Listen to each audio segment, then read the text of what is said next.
ये प्रेशर डालोगे, पुलिस को, कारपोरेशन को वालों को पैसा खिला रहे हो, हमारी अपोजिट पार्टी को हमारे खिलाफ खड़ा करके उनको भी कुछ ना कुछ पार्टी वार्टी दे करके वो सब कर रहे हो, तो ये सब इसका हल नहीं है। हल ये है कि तुम अपनी गलती को तस्लीम करो। तुम्हारी जिंदगी भी बहुत नहीं है, मेरी जिंदगी बहुत नहीं है। हम आने वाली नस्लों को क्या दे रहे हैं? मैं आप लोगों से सवाल करना चाहता हूं, इस लड़ाई को मैं आज खत्म कर दूं। ये एक मामला है क्या मालेगांव शहर में? जमीन के मामले में आज बेचारे वहां तराशन, मेरे अपना बहुत जिगरी दोस्त था, इंतकाल हो गया, उसकी लड़की मैं देखा हूं, बेचारी जिंदगी भर मेहनत करी, तराशन भर भर के उसने बिस्ती लगा के पैसे जमा करे। मुझे बताया बगैर वो जा करके वहां जमीन खरीद ली, वहां पे घर बनाने। जब वो घर की कुरान खानी मुझे बुलाई, जाके देखा तो मैं मेरा सर पीट लिया, कह रहे बाप रे बेटा तू कहाँ यहाँ कहा।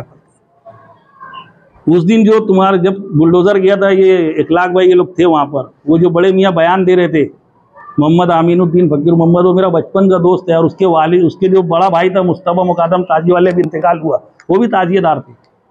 तो थोड़ा थोड़ा पैसा जमा करके जिंदगी भर की मेहनत की कमाई आदमी असासा जमा करता है कि एक सर छुपाने का आसरा बन जाए, और इस तरीके से बोगस कारोबार कर करके लूटने का काम इस शहर के अंदर हो रहा है। ये सिर्फ एक जमीन का मामला नहीं है, ऐसे कितने पूरे शहर के अंदर, पूरी शहर में कितनी जमीनें हैं। अगर एक जगह कहीं ना कहीं सख्ती से कार्रवाई होंगी तो लोगों की भी आंख खुलेगी कि हमको कैसी जमीन लेना चाहिए, कैसी नहीं लेना चाहिए। और अगर एकाध इसमें से जेल जाएगा तब उनको डर लगेगा, ये माफिया लोगों को, ये जो गलत काम करने वाले, इनको डर लगेगा। आप बोलेंगे मैं आज ये लड़ाई बंद कर दूंगा, लेकिन कब कोई ना कोई को तो लड़ना चाहिए कि नहीं लड़ना चाहिए। और आज तो ऐसा माहौल हो गया है कि बोगस जमीनें, बताए ना, बैनर लगा करके जमीनें बेच लेते लोग, अनजानपन में खरीद लेते, उनसे पैसा मिलता, जा करके हज करके आ जाते। हाजी साहब हो गए, हज करके आ गए, ऐसा गुनाहों से पाक हो गए जैसे मां के पेट से पैदा हुए, फिर नई जमीन ढूंढेंगे, फिर नई बेचेंगे, फिर हज करके आ जाएंगे। ये धंधा कब तक इस शहर में चलेगा? लड़ना चाहिए, कहीं ना कहीं सख्ती से कार्रवाई होंगी तो इस पूरे शहर के लोगों को धोखा देने का काम जो पूरे शहर में चल रहा है। गुंठेवारी जमीन, मैं सुनना गुंठेवारी जमीन है, बोले जमीन कहीं गुंठेवारी होती है? मुझे कोई बता दे यार। गुंठेवारी एक कानून है, महाराष्ट्र गवर्नमेंट ने कानून बनाया था, गुंठेवारी नियम है, गुंठेवारी कायदा है। जिनको गुंठों में जमीनों का लेन देन करना है, गुंठे में एक खेत था बाप का, 4 बेटे हुए, 4 हिस्से हो गए। अब उन चारों के उनके 4 बेटे हो गए, 16 हिस्से हो गए। अब 16 हिस्से की जमीनों का टुकड़ा नहीं होता था, तो उसको टुकड़ा करने के लिए गुंठेवारी कानून बनाया गया। कोई जमीन की किस्म नहीं होती गुंठेवारी, मगर हमारे गांव में धड़ल्ले से गुंठेवारी जमीन बिक रही है, ली जा रही है। लेआउट बगैर लेआउट, बोले वाल कंपाउंड बिन खेती, वाल कंपाउंड बिन खेती क्या है भैया? उनके मुंह में कुछ ना कुछ डाल दिया जाता, भर दिया जाता। अगर मेरे बारे में आप लोग जानते होंगे कि मैं किस किस्म का आदमी, मैं बोला ना कि मेरे खिलाफ जिन लोगों के पास तिजोरी में 4 करोड़ है, उनकी खनक उन्होंने मुझे भी तो बताई होंगी ना। सामने वाले तो मिलाने लगे उनके पीछे। सुन्नी ताजिया कमेटी जमीन माफियाओं के खिलाफ की एक्शन ले रही है। अभी हमारी लड़ाई, हमारी जो हमारे हक की जमीन है, अभी हमारी उसकी लड़ाई है। हम कोई सियासी पार्टी नहीं है, हम लोग ताजिया कमेटी है हमारी, हम ताजिया, सब सियासी पार्टियां हमारे ताइद और हिमायत में। जब हमको जिसकी जरूरत पड़ी हर सियासी पार्टी ने हमारे लिए शाना बशाना चल करके काम करने का काम किया। जिसके बाद जितना मामला लेकर गए उतना उन्होंने ताउन किया है। अभी मैं बताया कि ये मामला उठा, बुलंद इकबाल ने आवाज उठाई, हर सियासी पार्टी मेरे साथ है। हर जिसके पास, जब हम जो मामला लेकर गए, किसी सियासी पार्टी के किसी लीडर ने हमको इनकार नहीं किया। जहां हमने हमारी दुश्वारी बताई, उन्होंने जितनी मदद कर सकते थे हर सियासी पार्टी के लोगों ने मदद की। जब बुलंद इकबाल ने आवाज उठाई हाउस के अंदर, शेख रशीद साहब ने मंजूरी दी, ताहिरा मैडम ने उसको बजट को मंजूरी दी, जनार्दन यादव शिवसेना का स्टैंडिंग कमेटी का चेयरमैन था, उसने 40 लाख का जो पहला बजट है उसने स्टैंडिंग कमेटी में मंजूर किया। अतीक कमाल ने वो विषय महासभा स्टैंडिंग कमेटी में वो विषय अतीक कमाल ने रखा था, हमको ले करके गया था स्टैंडिंग कमेटी में कि तुम तुम्हारी बात रखो, और वो 40 लाख का बजट जो है तो वो शिवसेना वालों ने मंजूर किया था। डॉक्टर खालिद परवेज बाद में MIM की तरफ से वो स्टैंडिंग कमेटी के चेयरमैन बने। उस अगले साल के बजट में 40 लाख कंटिन्यू करने का काम डॉक्टर खालिद परवेज साहब ने किया। हर सियासी पार्टी के लोग हम लोगों के साथ जहां जरूरत पड़ी, पिछले साल मेरे ऊपर, हाँ ये मामले में डॉक्टर खालिद परवेज, हमारे जहां उनकी जरूरत पड़ी उन्होंने हमारे साथ ताउन किया, आपके साथ है, हमारे साथ ताउन किया उन लोगों ने। इस वक्त ये मामला भी, चूंकि ये तो एडमिनिस्ट्रेशन का मामला है ना, इसमें कोई सियासी पार्टी क्या कर सकती है? इसमें ये एडमिनिस्ट्रेशन का मामला है, सारी कार्रवाई है, सिर्फ ऑफिसरान चालबाजी कर रहे। जो मैं आपको बताया। इसमें क्या कर सकते हैं, जब कमिश्नर ने ऑर्डर निकाल दिया कि अतिक्रमण ने तोड़ना है, प्रांत ने, कलेक्टर ने सब लेटर दे दिया। अब वो जो डिपार्टमेंट के लोग हैं, अब वो कमिश्नर ने लिखा कि मैं 6 तारीख को निकालना है, वो तोड़ने की बजाय 5 तारीख को जाके नोटिस बांट रहे। इसमें लीडर क्या कर सकता है? इसमें जो करना कमिश्नर कार्रवाई करेगा, कैसे करेगा, क्या करेगा, वो हम देखेंगे। तो इसमें लीडर क्या कर सके, इसलिए हम लोग ये मामला भी लीडरों के पास लेके नहीं गए। ये तो एडमिनिस्ट्रेशन का मामला है ना।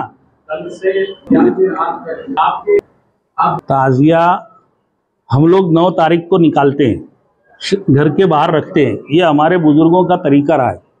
और 10 को आशूरा के दिन रहता है, 11 की सुबह हम ताजिया को उसको ठंडा करने के लिए, उसको तदफीन करने के लिए, विसर्जन करने के लिए हम उसको ले करके करबला तक जाते हैं। मालेगांव में नहीं, पूरे हिंदुस्तान में और पाकिस्तान में, बांग्लादेश में, अफगानिस्तान में, तमाम ममालिक में जहाँ जहाँ ताजियादारी होती है उसका यही तरीका रहा है। कहीं कहीं पर 10 तारीख को ही शाम में ताजिया की तदफीन हो जाती है। ये हमारी रिवायत है, ये हमारा मजहबी, हमारे अकीदत का हिस्सा है ये, कि हम ताजिया को करबला लेकर के जाएंगे। और मैंने कहा कि करबला 100 साल से ज्यादा अरसे से, हमारे बाप दादा के ज़माने से करबला वहाँ है, हम ताजिया वहीं लेकर के जाएंगे।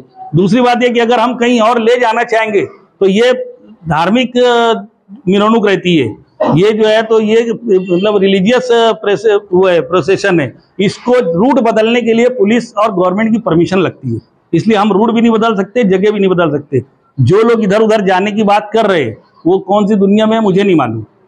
आप वहाँ पे हर साल जाते हैं? बारे में 11 तारीख तक कुछ और कार्रवाई आगे बढ़ती है इत्मीनान बख्श तो ठीक है, नहीं बढ़ती है तो कुछ प्रोटेस्ट करने की बात है क्या, कोई एहतजाज करने की बात है क्या, ये सब हम लोग वक्त आने में फैसला लेंगे। हम लोग सब कमेटी के लोग आज की तारीख में हम लोग जैसे हम उस पर प्रशासन के ऊपर भी और उन पर भी हम एक दबाव बना रहे हैं, और नहीं तो हमारे लिए कोर्ट का मामला है। मैं बोला कि ये जो स्टे की बात है, कोर्ट में गए, हम कल कोर्ट में जाएंगे और कोर्ट में हम खड़े होंगे। हम जो झोपड़े वालों से अभी एक बात बोलना रह गई थी बीच में कि वो झोपड़े वालों से हमको हमदर्दी है, इन्होंने झोपड़े वालों को मुद्दा ही बनाया है। कल झोपड़े वाले अगर मालिकियत साबित नहीं कर सके तो कल 400 जमीन हड़प करने के लिए बोगस पेपर तैयार करने का इल्जाम इन झोपड़े वालों पर भी आ जाएगा, बेचारों की जमीनें भी जाएंगी और उनके ऊपर गुना भी दाखिल होगा। तो इसलिए हम चाहते हैं कि वो अभी भी इन दलालों के चक्कर में ना आए और होशियार हमारे साथ आए, हम उनके लिए सही रास्ता बताएंगे। तो ये जो अभी प्रोसेसन के लिए जो भी जुलूस जो जैसे मुहर्रम रिवायती तौर पर होता आया है उसी तरीके से होगा, ये हमारा अकीदत का मामला है। हम इस मामले में कभी कोई बदअमनी कोई बात नहीं करना चाहते। ये जो दूसरे लोग बोलते हैं ना ताजिया उठा के वहां लेके चलाएंगे, पाव लेके चलाएंगे, ताजिया मुंह का खेल नहीं है। मैं बोला ना, ये ताजियादार नहीं है, इन्होंने कैसे नमाज, मुसलमान है नहीं, नमाज की अहमियत मालूम नहीं, कहाँ पढ़ना चाहिए नहीं पढ़ना चाहिए, गैर मुस्लिम को हमारे सामने वालों ने इमाम बना लिया, वो जैसे समझ में आ रहा वैसे नमाज पढ़ा रहा। तो ऐसा नहीं है। ताजिया जो है ना, मैं एक मरतबा हमको ये बोले एसपी साहब और कलेक्टर ने मीटिंग ली थी, यार ताजिए के रूट के ताल्लुक से कुछ बात करना है, तो मैं उनको बोला सुनो ना, ताजिया जो रखना है घर और नहीं बन रहा है, वो ताजिया घर नहीं बन रहा है, वो एक अलग विषय। मैं बोला ना, वो बोले ना दुनिया नहीं है, और 80 लाख का जो बोलते ना बजट हमने मंजूर करवाया, 1,51,000 रुपया में आज ऐलान अभी मैं तरतीब से जमात के बहुत शुक्रगुजार हैं। बरसा बरस से उन्होंने हमारे ताजिया को रखने दिया, उनकी जगह इस्तेमाल करने दी। इस साल वो हमारी मजबूरी को समझ रहे हैं, ऐसी कोई बात नहीं है। जहां रखा जाता था वहीं अभी जब हमारा इंतजाम होने तक उन लोगों का ताउन रहेगा, ऐसी मुझे उम्मीद है, मेरी उनकी गुजारिश भी रहेंगी, वो वहीं रखा जाएगा। मालेगांव मुस्तफ़ा भंगार बाज़ार डायमंड कारपेट होलसेल रेट में कारपेट दिया जाता है। हर किस्म का यहाँ पर कारपेट दिया जाता है। हमारा पता याद रखें, मालेगांव मुस्तफ़ा भंगार बाज़ार डायमंड कारपेट होलसेल रेट में दिया जाता है।